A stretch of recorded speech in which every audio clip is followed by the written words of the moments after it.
reception one.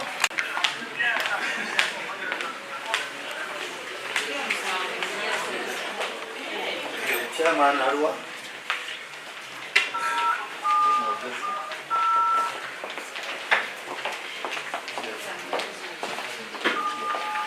Arua Mongezi.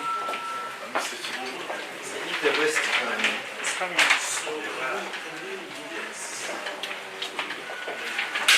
So,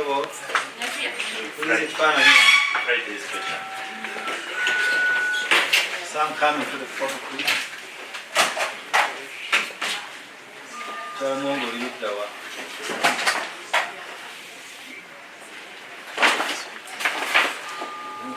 no, get here.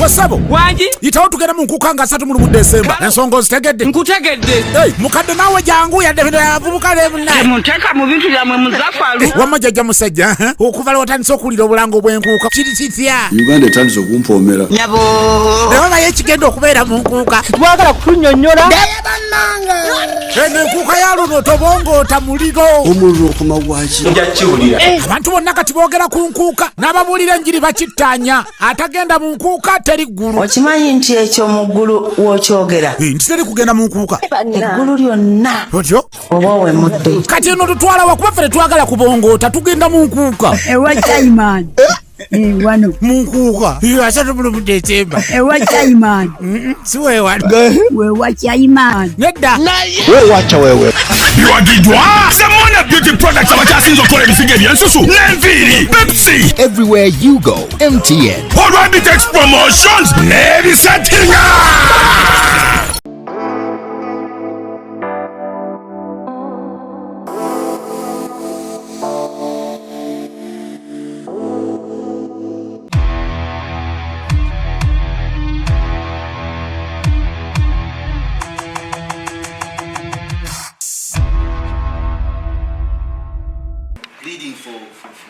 change of policy ate era n'okufuna feedback oba amawulire agava bawuliriza tutakomaawo mu CBS neteekawo enteekateeka ennungi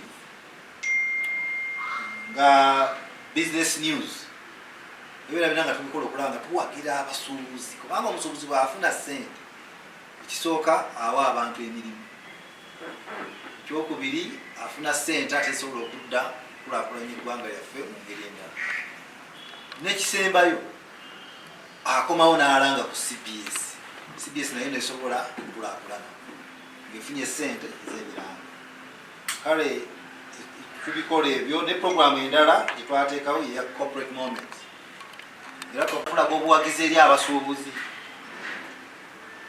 awo nna nga twagala okukwatirako abasuubuzi okubaako ebintu ebipya bibaleeta mu katale kale ebyo byonna tubalaga CBS engeri gyetwala nti abasuubuzi kintu kikulu nnyo nnyo nnyo mu nsi ezikulaakulanye abasuubuzi be balina kitwandiise private capital era private capital yaddukanya ensi kubanga bannanyini ssente basalawo batekawo amakolero batekawo business batekawo innovations kati mumwe bajja ne bawa emirimu bakulaakulanya ensi ne batuusa ebyetaago eri abantu b'ensi ezo omulimu ogwo aba KACITA n'abasuubuzi abalala ndowooza gavumenti yeetaaga okwongera okubalaba nti muli ba mugaso ddala ebeeko engeri gyebayamba engeri ey'enjawulo nga mmaliriza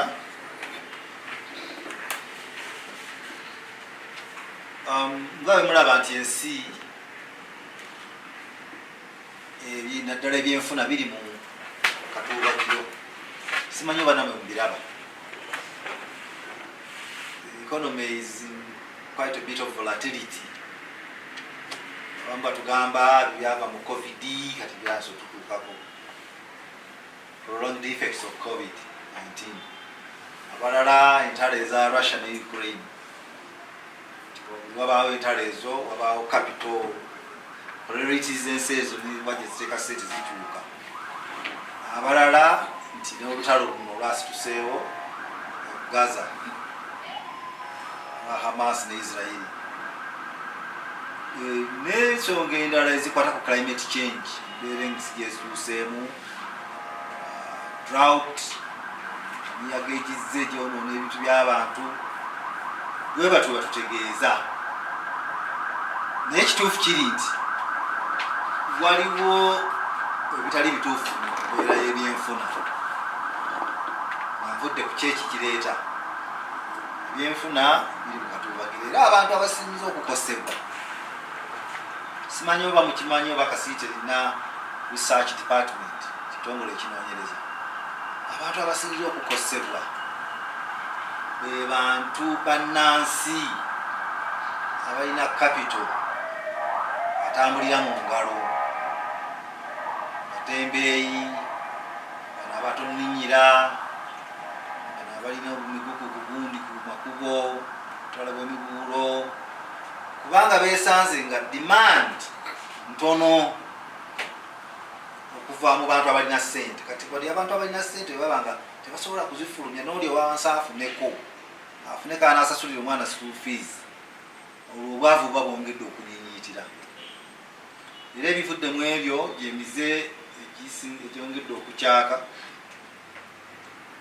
kusika bukuufu mu bulago kujaga abantu bakola ziganga kubba bali mu betingi so nga abantu abo abedda balina bye bayekolera bangi bafulumye mu masomero tebalina bye bakola tebalina capital tebalina kisobolwako CBS ebadde oluvannyuma lwa COVID nekwetegereza kutukoze n'okunoonyereza netulinawo enteekateeka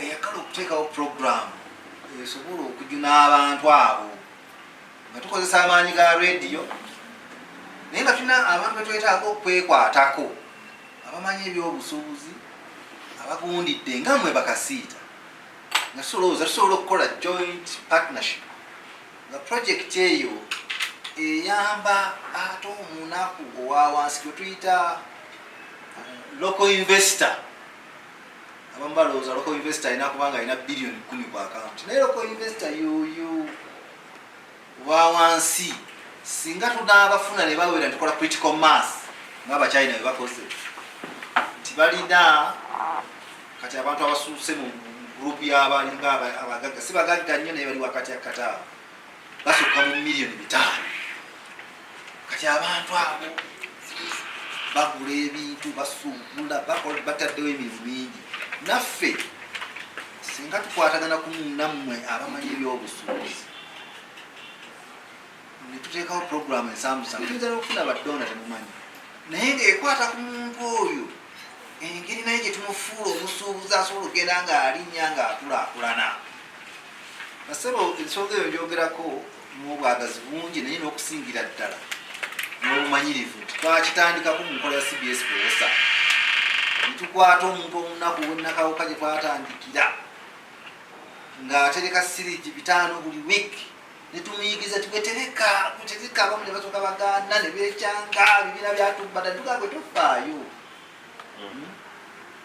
neyafudde accident abalingenda omuziika balinnya ki balinnya motoka tugezeeko tulabe basebo ne balinnya kutwogerera tulina abantu abali mu bibiina bya CBS Prosa abataka wansi wa 6,000 naye nga balina akasente bagenze balinnya mpola byatereka ebitaano kati bali mu 2,000 wiiki biina ebimu bigezze biri mu million 2-3 kitegeeza bwe mwewaayo nga bannansi nemukola ekintu nga mwagalana nga mwina ekigendera si kyakuba wabula ku handholding nga kukwata ku muntu ono wawansi nemutambula naye mmwe abalina amagezi n'abalina yakasente n'abalina enteekateeka ennungi abantu abo basobola okuvaayo basebo abantu benjogerako kati ate si be bali abe njogera ku musuubuzi omwendaba ku street gwemuyitako ku lunaku gwemukwagana naye mu bulago kyate nataddewo ebitu mu dduuka sasula renti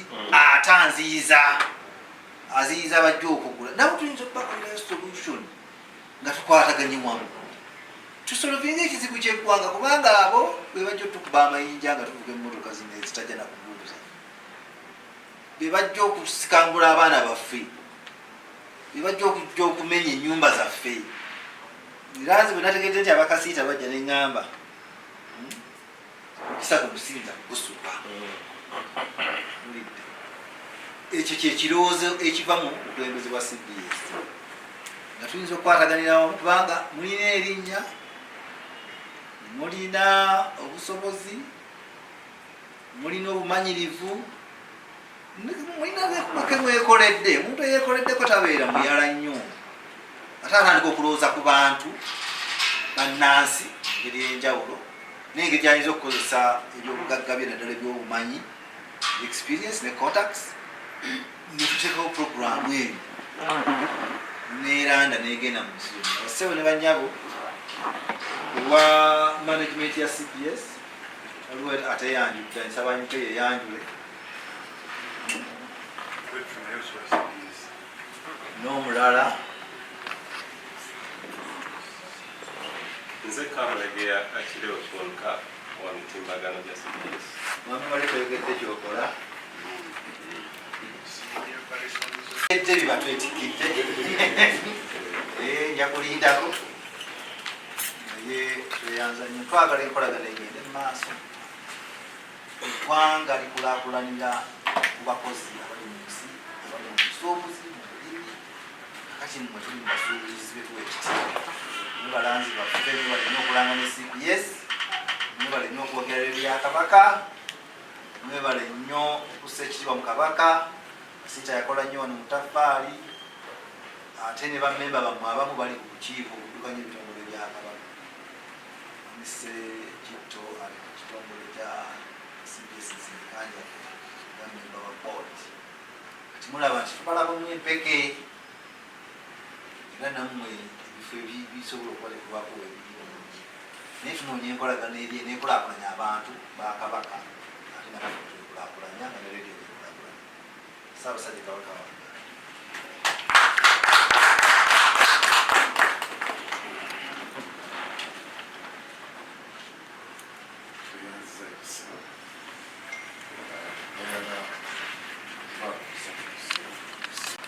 Ensonga y'okukulaakulana eggwanga tusuubira nti ebigambo ebyo ate tunaaviira mu lukiiko waliwo bye tujja okuba nga tuyizeemu ate ate bitulina okukyusaamu mu kuweereza baffe.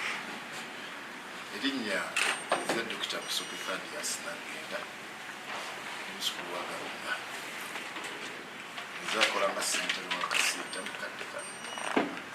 Ttiimu gyentambudde nayo njagala okutandikira ddala ku mukyala Liz atandika yanjule ate tusobola okugenda mu maaso. Liz Namaganda, Administrative Secretary KACITA.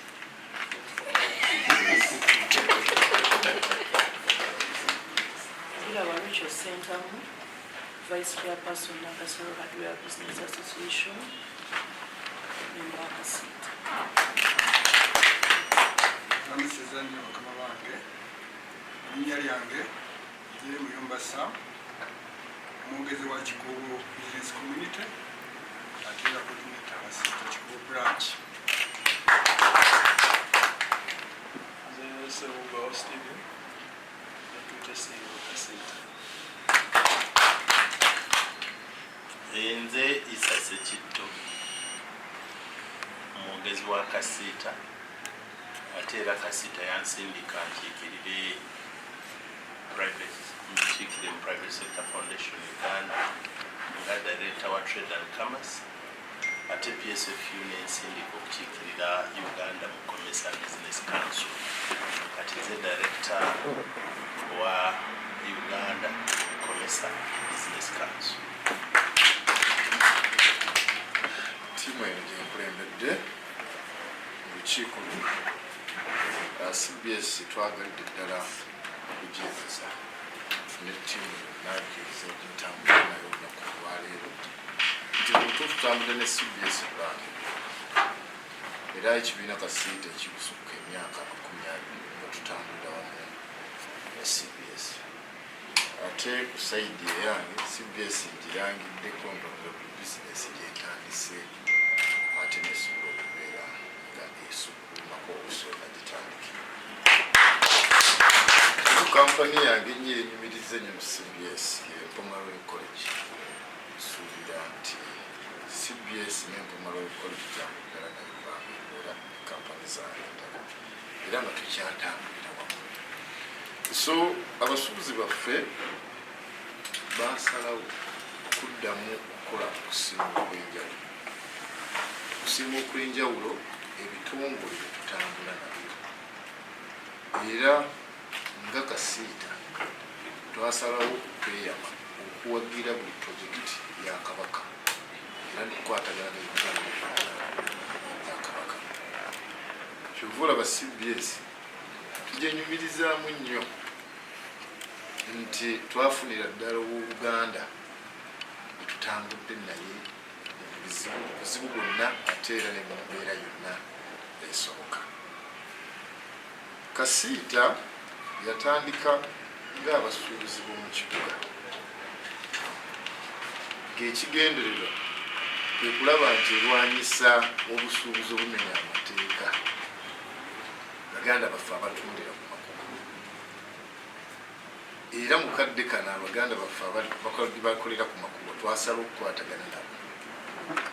Ndabira ddala puroguramu eyo nsembeyo okwogerako ate we tunaakwata ndaba ejja kuvaamu ebibala bingi nnyo ddala okubeera nti ngaba ne Uganda tuteekawo enteekateeka etwongera ddala okubeera nti ebyenfuna byaffe bitubeera mu ngalo ttaano kubanga kituyambako okuva ku levu eno nodda ku levu eddala.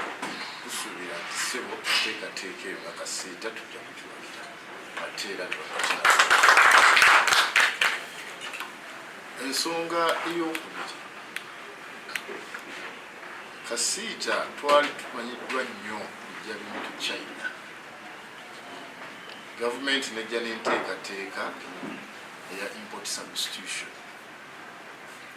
agrobusiness value addition.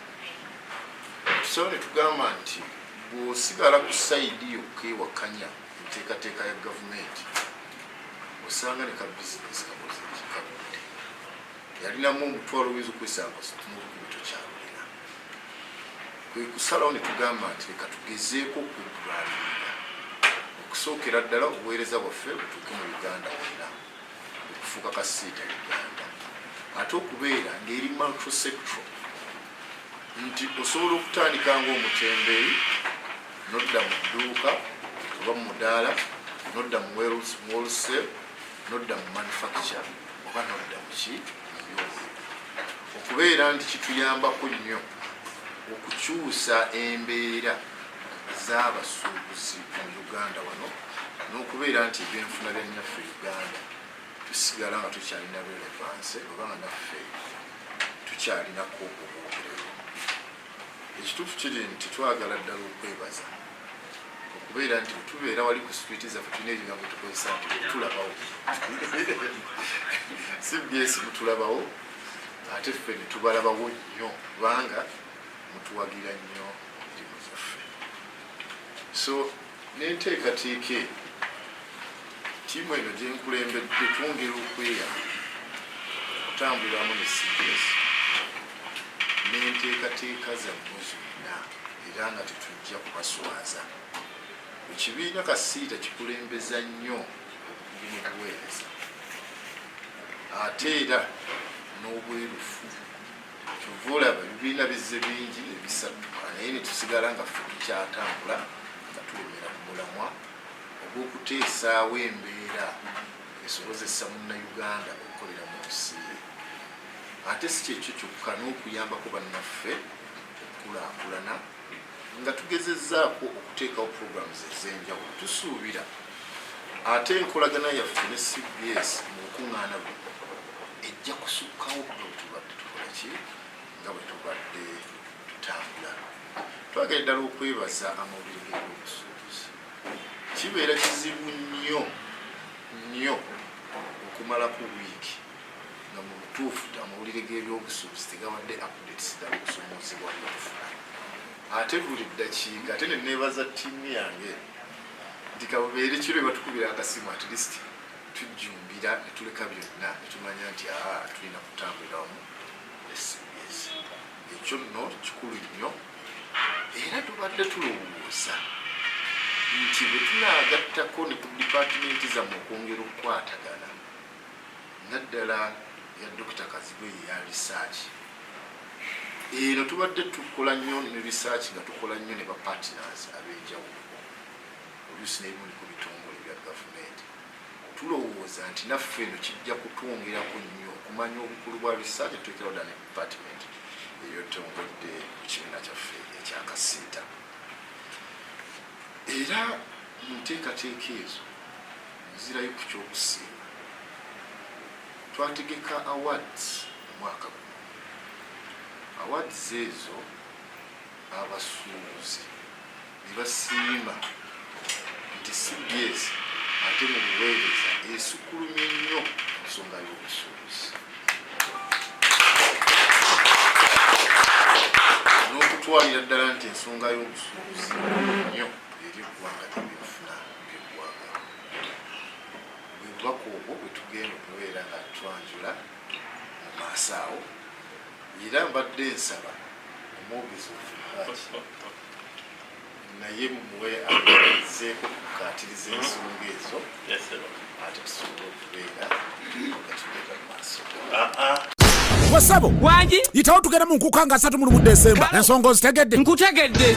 Mukadde naawe jangu yadde bino yavubuka lemunnaye muteeka mu bintu byammwe muzafalu wamajjajja musajja okuva lwe watandise okuwulira obulango bw'enkuuka kiri kitya? Uganda etandise okumpoomera nabo naye naye ekigenda okubeera mu nkuuka twagala kutunnyonnyola enkuuka ya luno tobongoota muliro omuliro okumawaki nja kiwulira. Abantu bonna kati boogera ku nkuuka n'ababuulira enjiri bakittaanya atagenda mu nkuuka teri ggulu. Okimanyi nti ekyo mu ggulu w'okyogera nti teri kugenda mu nkuuka eggulu lyonna otyo oba owemmudde. Kati eno tutwala wakuba ffe tetwagala kubongoota tugenda mu nkuuka ewa Chaiman wano mu nkuuka 3 mu Desemba ewa Chaiman si weewano wewa Chaiman nedda weewacha wewe Biwagidwa Semona Beauty Products abakyasinza okukola ebisigo ebyensusu n'enviiri Pepsi everywhere you go MTN Olwabitex promotions n'ebisettinga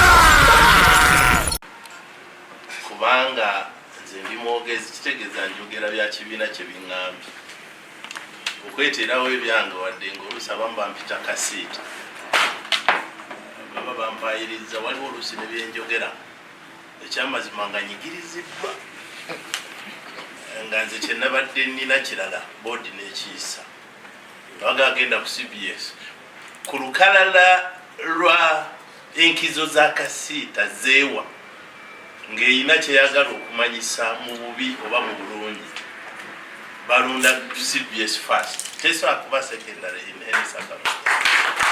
Sikirabangako oluusi oba ebalaavu oba kyekituufu nayenze aba KACITA bansobera ekyo eva kye basookesa mugenda mugamba ne tulinawo kasente katono museeyo ekirango baga nti CBS kati ne bwe mukoma ku emu ye beeyise kati ne bakutuma genda oyogere kino na kino oluusi nga mu debate waluuzinze nese bakusindika bagamba yogera kino kyekya board. Kati mu kino nze mu kulaba okwange twalwawo okusiima CBS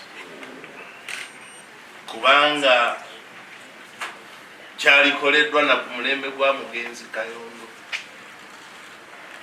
ate ye yali kikoze mwennyini kubanga newo wabanga ddiriramu nga kugana ereka tolina ate buyinza kwogera ku CBS birala byonna enkizo eteekwa kuba ku CBS kati ate yalina abantu ab'enjawulo ye balowoolezaamu wawuliranga Kayono ng'agamba kati kasitaate eriyo saamukazi lwaki tetulina linkage gye tuyinza kukola tetulaba nti research yaffe department evubira ddala ne mu CBS resource kije tuteekwa okuteekawo nga mu bimu ku bya researching oluusi tumuwa ne research works nga zikwata ku particular subjects ne banne ezikwata ku busuubuzi twogere with a very informed point of view yakirina paka lwe yafa nakyo nga tetukyanjudde naye omukisa guno olaba nti munene nnyo nze njagala kuwa special appreciation ku personal omuntu bayita Farida Bongole. In fact Farida Bongole ku CBS erimbasuubuzi bamulabanga mwogezi wa KACITA era kizibu nnyo okumatiza abasuubuzi nti KACITA terina attachment naye ng'omukozi wa CBS ne bamala batwogerako ekintu kyonna oba mubadde mumanyi oba temukimanyi adda wabbali n'akuba essimu n'agamba mwami Sekitto wano boogera nti kino na kino olina engeri gy'oyinza okitereeza tufune ku ddoboozi lya KACITA. Bw'ofuna omuntu afaanana bw'atyo institution gyakolera ate nga takyogera naga nedda kati ate onoyogera n'ani atali CBS yennyini nga yeewuliriramu ate CBS nga yakakasa nti ejja kikirya era njagala kubabulira nti olunaku lumu chairman Kayondo yafuna ekizibu n'abeera mu lukiiko nga tulangirira okwekalakaasa amaloboozi ne gafuluma mu ye nti bannaye tukumenyeewo naye nga kwankeera oba kinaakola bubi naye kankyogere wakirimu n'akijjamu Farida n'akka wansi we baali n'ankubira essimu nanga nti Sekitto gwe mwogezi wa KACITA kituufu musaze closely mu media n'emukubulira circumstance yonkujjiddeyo mu CBS lweyimirira ne KACITA n'ezitowerera abasigadde bonna ne badda buzzi luvannyuma. I don't need research. Era olyambuuza bubuuza nti naye wamma bwe mba njagala okuba akalango kabe ne impact ndagewa kati I don't need to research. Ordinarily nkozesa experience gyempiseemu nenga nti no CBS kati engambire ntwakerewa mwogo mwaka mwennyini waali badde wabaayo obubaka naye naffe tubadde era lwaki oluusi tugamba nti kale waakiri ku mulundi guno katuyise amaloboozi tugende mu nkuuka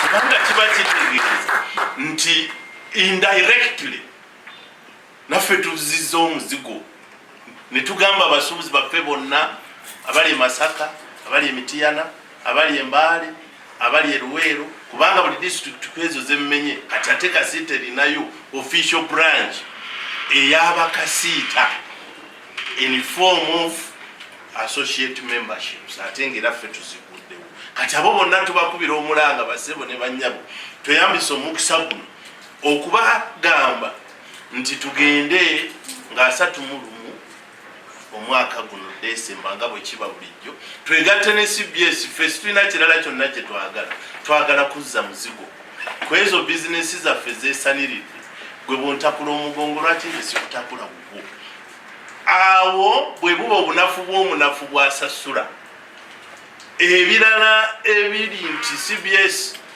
teewulirangako on record ku bakozi bonna nti KACITA waguddeyo ensonga wadde ng'etukuba bonna wabaawo department Uganda Mami Sekitto wawulidde gundi bw'ayogedde obadde ogamba ki as a means of balancing kubanga baakiraba nabo ng'abakozi ku levels zonna ne bagamba nti nedda kati KACITA naye eddoboozi lyali liteekere tobakuba bukubi so nga babaawo emikiso egisobola okukola one-sided story omuntu akunoonya n'agamba Tadias simufuna Mami Sekitto Jemba simufuna esimu 5 ng'oli anoonyeemu ku balansinga story kakati eyo laavu ogisanga omulala akubira omu n'agamba run the story circumstances ziwekeninga ekibiina enkomerero ya byonna nga negativities ezifulumye zigenze tubeera mu programu ya Martin nga waliwo emiramwa gyonna egikwata ku by'obusuubuzi Martin Oscar naye tasobola kukkiriza kukubako kibuuzo straight on ekikutula ekibiina era akuga nti olabye otya ensonga eno neeno neeno objectively olabye otya era ne batuyita ne tuparticipatinga ffe kyetugaagala kaakati ng'olese enziza gye tuzzaamu omuzigo etaba official kakati tusobola ogifuula ate bizinesi nga ffe tulowooza waliwo emikutu egimu tuzze tumenyeka nga tutandika ne mugenda n'omuntu ne mugaa kati olwaleero twagala bizinesi mutuweewo classified adverts ezaffe nga KACITA ng'oli okumulangira wano waba talina certificate oba kaadi ya KACITA nedda taqualifyinga ku special package eyo lwaki nti naffe bammemba batumenya nnyo okutwegattako tulina abakozi 7 abali permanent ne membership yokka tesobola kumala kati wabaawo oluwishers nga CBS nti weba erina engeri gyekolaganamu ne KACITA nga ku nkomerero y'omwezi gumu ebiri waliwo kaceeka akafuluma olwa effort KACITA gyetaddemu okuleeta ebiranga ebyo tusobola okubeerawo nga tuli sustained fully. What does that mean? Nti waliwo emikutu egimu nga si balungi nnyo ne mukkiriziganya nti bwe munaaweza abantu 100 tujja kubawangayo akantu bwe kati musasula official ne mufuna 97 naga nti anti mwamuze kito mwabuzaayo 3 for heaven's sake we have faced that not once emirundi nga 3 ng'abantu si beesimbu nkola ntya naawe endagaano ndeeta abantu 100 nempeza 97 noga nti 3 bagaanyi deal no deal era omunaatusasuza ne biiru tetusobola kumwoge nga tutuuse mu 97 performance n'agamba no but it was 100 God ne mumenyeka ne musasula biiru naye nga biiru mwadde mubuza kandi 3 ku 100 kati ndabawo obi wange mwami Samson Bill Caltech Academy ng'ali mu section eyo wakitankwatula ensonyi olw'okuba twayambalako ffenna nampolereza management nti naye bano ababulako bano 2 oba 3 ku 100 no this bill passes nze ndowooza nti ka package ako marketing department ya CBS ne executive kuba kati decision isinga ewaffe tuzikolera ku executive naye ziri implemented by the management ne tukafilteringa bulungi ne twekwatiramu ojja kwewuunya ng'olwedde abamanyi obuzito bwa CBS naye ate eriyo abatya cost nga bwe tugiharmonizinga naffe ne tukakkanya gye zirengerwa ojja kwewuunya nga waliwo ka package akakwewuunyisa nga ne bala abali eno gye twatadde abatembeeyi mu katale ka mwami Muwonge in court ng'eriyo omuntu alina byatunda ng'ajja kusobola obiteekamu akasente ate bikule nnyo afunemu n'esente nga nakawaayo katono naye ng'ate akatono ako bwe bukuŋŋaana obungi bufuuka akasente akawera ekirowoozo ekyo tukirina era gwe mukisa guno gwe tuyinza okukiteeka ku mmeeza informally nti yo nga marketing section bweba epiikinga interest mu ekyo ffe tuli ready okuengage tukigazire tukuneclassify omuntu okufuna ku benefit eyo tuseewo enkola tunaamulabira ku kinti alina kala zaffe eza KACITA alina kala zaffe eza CBS n'olwekyo kano kakulifayinga oba si ekyo giri miliyoni emu naye aba KACITA basasula 82 kati bwetulaga kaadi ffe ekyo kituyamba indirectly naye n'omukutu gwaffe kijja kuyamba ekisembayo basebo ne bannyabo mu communication za mwami Kawoya sogera waliwo wano amanya agatera okunkalubiriza kate Kawoya atali wange abanaye muzibu nnyo so kati ayogedde Kawoya mwebe ayogedde ebintu naye wagatta oti ebige bibiri byamaanyi bityo naye kakati eyo si kyensonga ayogedde ebintu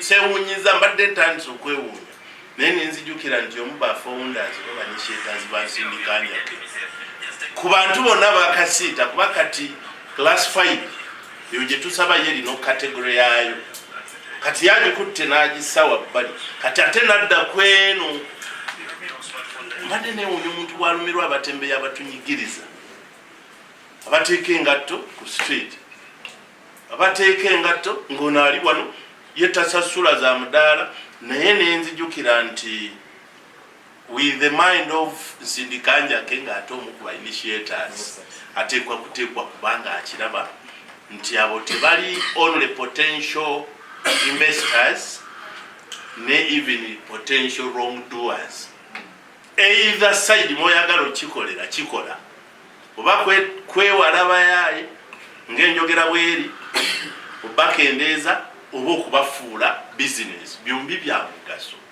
naye naffe twakkiriza kati tuba engage nga bakola federation ey'aba vendors bonna naye mulimu abalwala obwongo bonga bw'onooleeta wano aboogerera abantu abalemedde ku street wadde babawadde akatale nga kaweereere bateekwa okuba nga era mu myaka gye balwanidde ate era gye gya KACITA 20 years over teri mupya gwe bayitayingire mu katale ke bataddewo n'atajja ogenda okwekanga nga kali kaafukanga kalwadde ye yakiremeramu kyawulira kyayagala kati ne bona omuwa feve yenkanawa kati abo bo tubaleka kuba section ntono yabaliida kati bano abato abazze bwe basangawo omukisa ogufuna emitwalo 10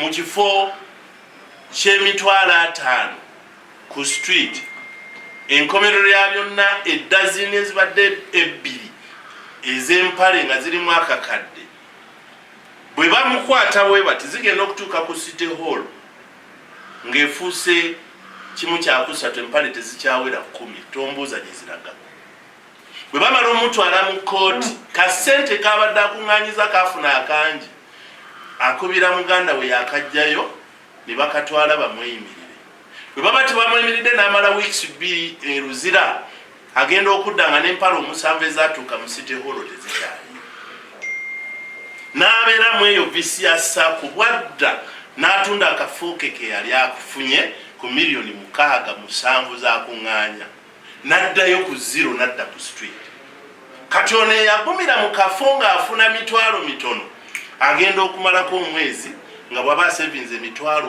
gumu aweze emitwalo 3 nga mu sindikanja kabaka aba very strong kati ye bw'anywerera mu kifo ekyo n'amanyira enfuna eyo ngeri consistent after 2 years aba amaze okufuna omudaala ku mutaasa kafeero oba mu katale awalala nga takyalinamu nakutya kwonna kati bo bano aba authority bamukipingira mu mbeera ey'obunkenke kubanga be ba beneficiary kuba ziri empale zisimanyi gye ziraga naye ne bwe bazigenza ate basolooza sente bwe bamala okubayitamu bwe bati ekimotoka bwe kijja nga ow'amayinja giddeko nga babagamba twakuwadde sente teziriiko bujulizi babakuba ekikwekweto nga bakamala ate basolooza kati ono yo wasite kanso nga gwe beneficiary bamukuŋŋwanyamu luutu ne bafuna enkaago olunaku akawungeezi bwe bana omukulu bw'ajjirako tebajja kuyimirirawo nti tusolooza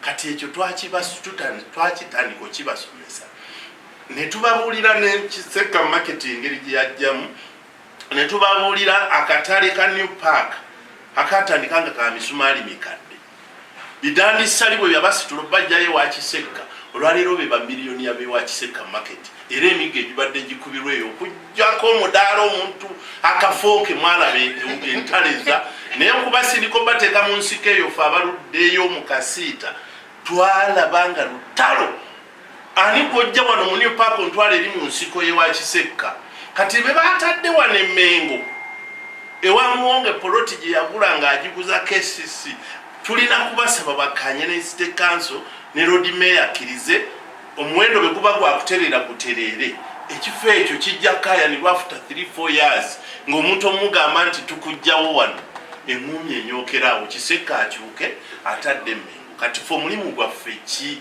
nga CBS ne KACITA mu kuyamba abantu abo kutegeeza nsi nti ennyaanya, obutungulu, obummonde, nakati, bogoya byavaayo ku street mu bisange mu kifo gundi era birungi nga biri mu midaala musana tegubyokeza. Kati eyo kirasi nayo eri ate eyo yo ate si eri gye tunoonyeza classified. Ezo ziri bbiri. Kati ogenda okulaba nga tubonaabonera eyo nga tetunajja na kusiima CBS ku mirimu emirungi gyetukoledde naye ng'ebirowoozo tubirina ffenna buli mwafa nakyo mu njuyi. Naye bwe nfuna KACITA ono tetuyinza kuŋŋaanya bantu bano nga bwe twakola bansindika njake. Naye abasuubuzi lwaki mannya ge gamu agaddiŋŋana ag'abana bamaze okusumuukamu bankomaroyo abali wakati awo balangirawa? You get that? Therefore kati omukisa guno naalibadde kati ndi eri gye twakoze poloti era bwe tuva wano gye tulaga tuteereddewo abantu puroguramu ey'enjawulo ne DTV. Tulina ekifo kye twatumye KACITA Village era abamawulire abaaliyo n'awa CBS nabalaye tubagaa temufuuka abatalina bifo emunaasula kiri ku Gayaza Road nga ku Bugema University kya muyindi kimulemye okukulaakulanya okimalayo naye ate tayagala kitunda. Kati n'akola endagaano wakati wa KACITA ne DTV. Epoloti ezaaliguze miliyoni nga 4 agenda zituguza miliyoni 15 naye ng'ate 10 DTV ekola emyaka 3 ng'ogisasula ng'oteekeko 5 ekifo kifuuke kikyo era ttiimu baasi 2 zimaze okugenda lukiiko luno lwe tusubye okubeegattako tubeegatteko tukifomalizing abantu bave mu kupangisa bafune obuyumba mu kasenta akatono ke bafuna. Twagala kutambuliramu n'abasuubuzi bonna categories zonna twaziiseemu bammemba era baasi ze twataddewo nabo zibavuze. Kati partnerships ezo ffe tuzifunamu nti cost ya KACITA yagejja membership yokka tekyagimala. Tuteeka okufuna ba partners ne tukolagana nabo okufuna omuwendo. Ndowoozezza ti n'obwo obugambo mbugjeyo n'oluvannyuma tutuuke ku kinyusa ekyatuleese biri badde bitufiiramu n'ebitakwatagana na kyabasize kubanga ebirowoozo bitubaddemu naye nga tetuweebwa mukisa ate naffe CBS tetugiwa mukisa kubitugamba nkwagala oyita ku muno nga gunino nkwagala classified tulinamu bukadde bwaffe 100, 200, 130 naye tetusobola kulanga tutya tubakolerwa ak'enjawulo ffe tuli ready oba mobilizinga tutambuze omulimu guno with the all the honors. Okusembayo kwa nenze nesonga obubyogwebirako oluusi natural relationships ebijja nsanyuse nnyo okuwulira nti Isa Sekitto kopi wa Mwami Samson naye ate mukusanyukira mu mwenyigidde kubanga obuvunaanyizibwa bwamuweebwa okuleeta innovative marketing and sales ne administrative secretary ate oyo nomukozi simanyina gwekiima nikaze bwekaze ate abadde akoze bulungi n'atuula wakati n'aseeseetu Samuel, let's develop a working relationship and categorize it in a form that is workable and beneficial to all of us. I noticed that KACITA banonyamu first of all kuweereza bammemba want they are more relevant abafunire ebisanga gino ebyokulanga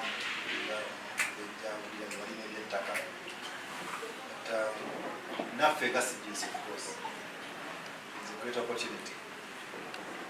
So can we have a structured relationship? You can give it a name, be an agency relationship. I can see it can even be a more formidable agency. Or give it any other category structure. And I'd like to see this tutagenda mu nkuuka jakuba tukiyitamu informal communication zayo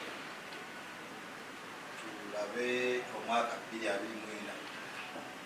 tutambula kuba twogera ku kinyusi ky'abantu abali mu busuubuzi mu ssente batwetaaga tubeetaaga ekyo kyebaliza nnyo okuba nti kirowoozo kyo then gig economy ninda kusaba Aisha jakwatagana ne owasindikanye sawa no atawale tujja kumusanga yo kolewo structured relationship akin to otatandika peosa is something we can do to know how we can further it. The target yo erikwa abantu batawanya bakasiita bablockingira amaduka bakola batya ate tubaga banonye balitali the Ugandans they are brothers and sisters we can't deny it. You see, good leadership is about finding feasible solutions. If you think you're going to run away and manhandle these people, tomorrow you find them in a different form. We want to go back on street, kakati, tubalumbi mchi. Because they have to survive, whether you like it or not. This is our country. Unfortunately, because of the mandate given to us by the Kabaka, feri tusosola anigo tuweereza n'abo abali stubborn, abali seemingly dangerous. We can work out programs. Not go say before we have. Goli ku council ya komesa. Yes.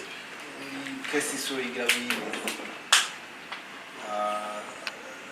We should not even shy away in the state house. You have very good.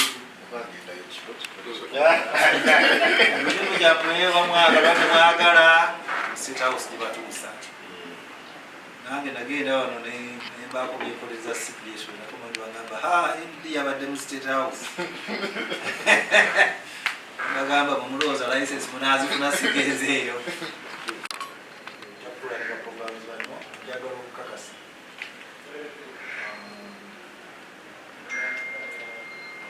Tulabe tunyweza kwongera ebinyusi ebitwale tukolera. Chakonga waliwo mulala gatta kwekyo naye ndowoozezza nti esamaleero kubanga tusinkanye nabogera waliwo ebitambo ebigenda maaso.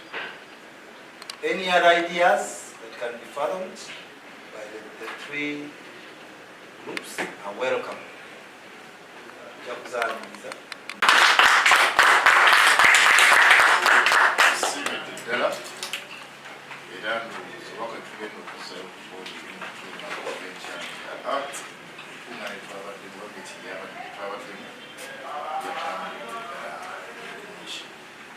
kinyiza okwongerako kiyizika okuba kubanga ebimu n'ebitongole ebisinga byonna abate programu zaffe tuzigakusosomazenga CBS netusuubira n'endala ennene ebitongole tubeerako ne partnership yabyo yonna tujja kubeera tugikyamaligeeno kati ngabo programu ya bulo ey'abakyala eya World Bank simanyi okuwolera ey'amazulu tujja kukwatagana mu marketing team tulabe nti nazo programu nnene nnyo ejja kuimpakitinga nnyo okusitula abakyala.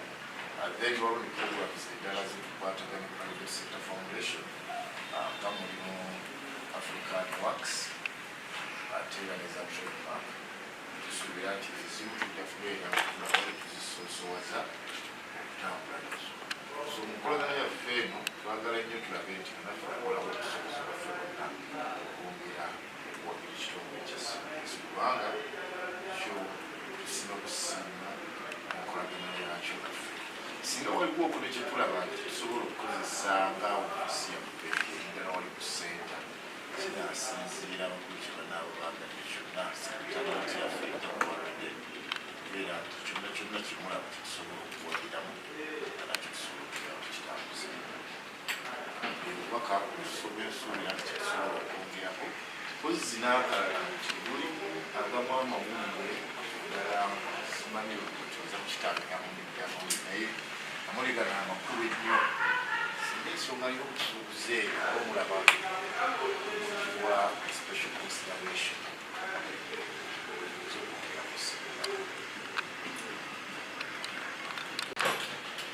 naye ate temukomaawo tulina very strong structure ebigenda ekola ku yabakyala ya POSA.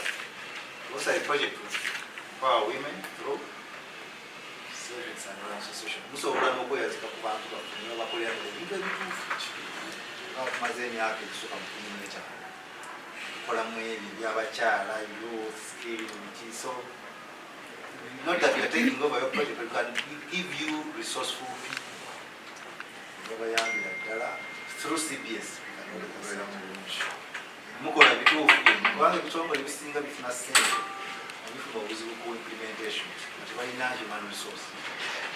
Nayeffe olwokumamu tulina CBS NGO, tulina nsirikanja k'omutonvaaliddako byonna bivudde mu mirimu egyo. Awo wonna wonna ndabawo whether Aisha is taking note. You're taking note. So we can also explore the way we can work with KACITA on the grand awards they're getting from PSF and GO. The Africa Youth. Is it Africa Youth Work or Africa Works or something like that? Africa Youth Work. Works. We're ready to give support. It remains your project, but in terms of implementation, expertise can be guaranteed. And it can even come with a component of a that's true. We will speak in Yaka Katina Mali. Marriage, what is a enkolagana between maybe I will not be a member airtime institution. They never leave us. Now we are not going to. Those are our opportunities. We can work together. And I would like some position. Damas will be exploring how can we work with KACITA to support their program, but also for CBS. The work on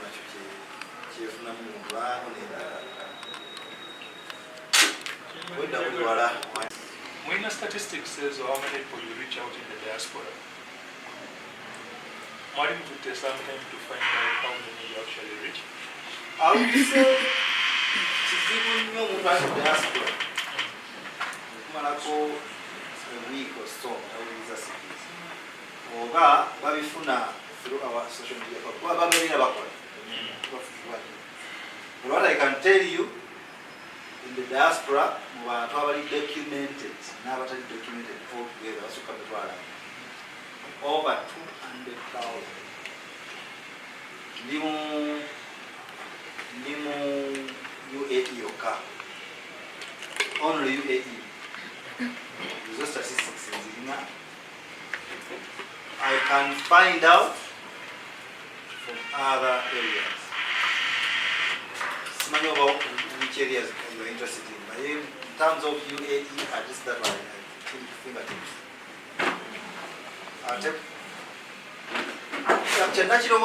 Even how we can collaborate. That is going to come at another level. There is a big opportunity out there. I'll meet you so we can discuss that. It's free cardio.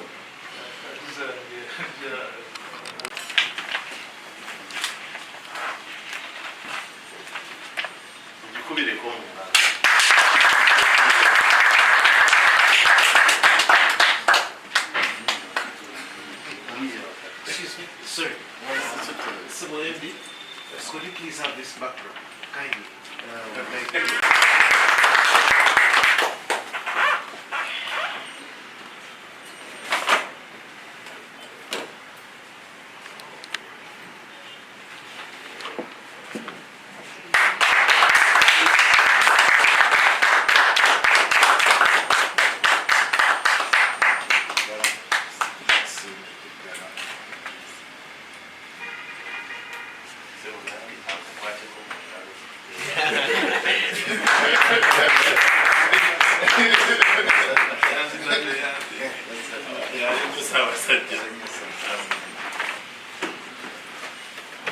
kamuwala kagenda ajja kajjudde ajja kajjudde kaddayo kakoleze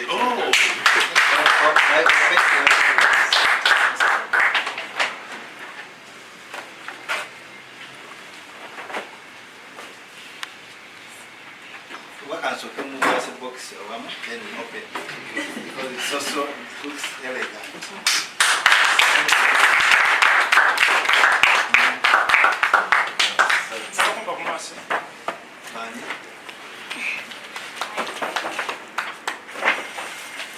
Okay, neshe kwako na Mungu.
Let's have a group photo, please, quickly.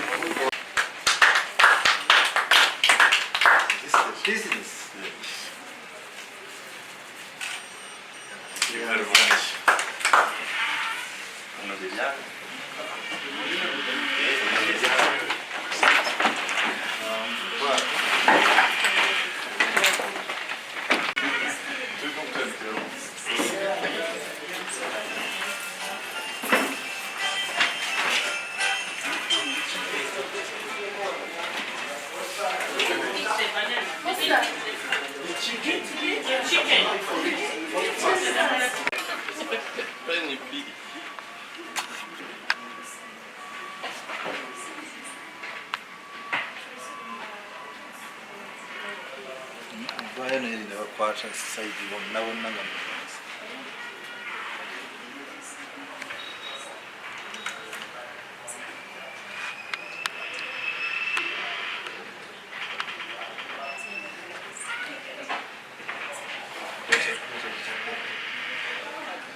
Have one here also, then we go to the last one.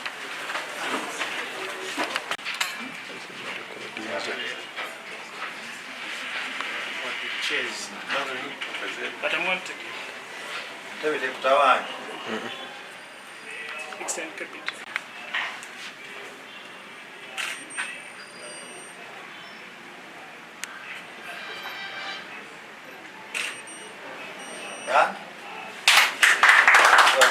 reception wano.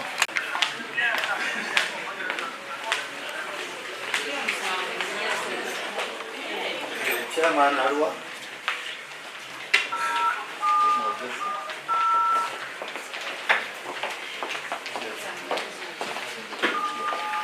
Arwa Mongezi. The West.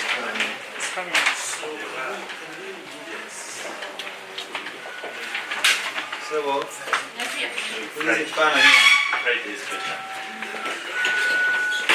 some coming to the photo, please.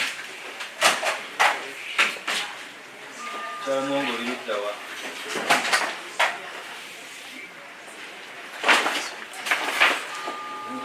No, get here.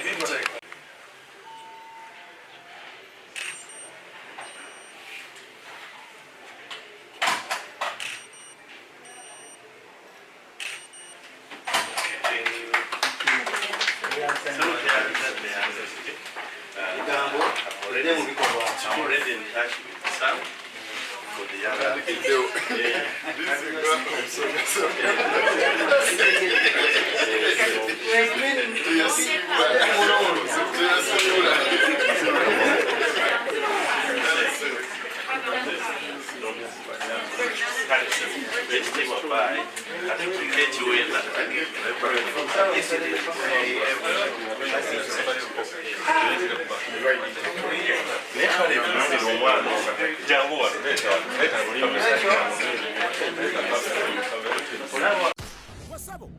Itawo tugenda mu nkukanga 3 mu December. Ensongo zitegedde. Nkutegedde. Hey, mukadde nawe jangu ya David avubuka lebuna. Munteka mu bintu byamwe muzafalu. Wamajja musajja, okuva lwo tandise okulira obulango bw'enkuuka. Kiri kitya? Uganda etandise okumpoomera. Nyabo. Lewa yekigenda okubeera mu nkuuka. Twagala kunyonnyola. Enkuuka ya luno tobongoota muliro. Omuliro okumawaki. Nja kiwulira. Abantu bonna kati boogera ku nkuuka n'ababuulira enjiri bakittaanya. Atagenda mu nkuuka teri ggulu. Okimanyi nti ekyo mu ggulu w'okyogera? Nti teri kugenda mu nkuuka. Eggulu lyonna. Otyo? Oba owemmudde. Kati eno tutwala wakuba ffe twagala kubongoota tugenda mu nkuuka. Ewa Chairman. Wano. Mu nkuuka. Asatu mu December. Ewa Chairman. Si weewano. Wewa Chairman. Nedda. Weewacha wewe. Biwagidwa Semona Beauty Products abakyasinza okukola ebifiga ebyensusu n'enviiri. Pepsi. Everywhere you go, MTN. All Rabbit X promotions n'ebisettinga.